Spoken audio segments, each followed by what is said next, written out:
Легенди Бахчисарая. В основу вистави увійшли казка «Дерев'яна лялька» та фрагменти кримсько-татарської казки «Ложка солі». Підготовка до презентації вистави тривала 3 місяці. З певними доопрацюваннями вони складаються таку, як на мене, цілісну історію. Але ми розраховуємо на, скажімо так, доволі немаленький спільний шлях. Принаймні про це розмовляли одне з одним. Ось, і якщо все відбудеться, і відбудеться непогано, то будемо робити і продовження так само. Тобто сьогодні ви побачите одне дійство з 2 сказок, ось, в яких якраз головною темою і є проблема вибору. Такі казки, вони дають те прищеплення, яке дітям дають, прищеплення, яке зберігає їхню, як зараз модно говорити, ідентичність, але ми кажемо кімлік. Кімлік – це є хто я. Всі такі казки,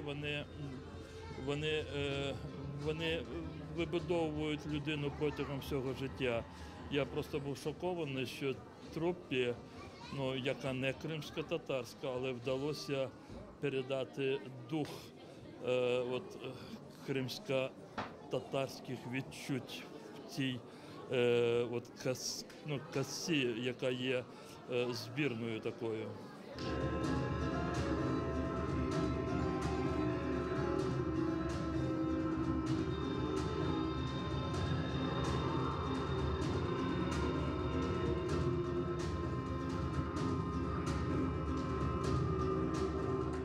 Актори та танцюристи, які брали участь у виставі, розповідають, що робота над виставою була хоч і непростою, проте дуже цікавою та захопливою. Звісно, ми багато часу приділяли саме рухам, саме підкоренню ритму, підкоренню нашого тіла до цієї пластики. Все було в любові, я можу сказати, всі працювали наповну, всі готувалися, допомагали одне одному. Це було дуже-дуже приємно, відчувався командний дух. Мені було легко, адже я виросла в Криму, і майже все своє життя я там жила. На сцені, коли виходили дівчата на Бахчисарайський ринок, я згадала, як у дитинстві ми з батьком ходили у Ханський двір, і там є великий парк, там дуже багато людей щось завжди продають. І у мене флешбек був, і я згадала себе 7-10-річну, і дуже захотілося повернутися туди. Звичайно, все це незвично, але якось близько все одно, і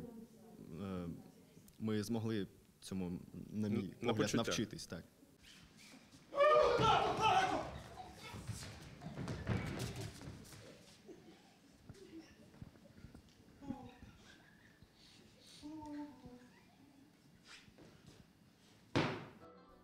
Відвідати виставу можна буде 22 та 26 грудня у Київському театрі юного глядача. Дар'я Шерстюк, Максим Терещенко. Новини на Суспільному. Крим.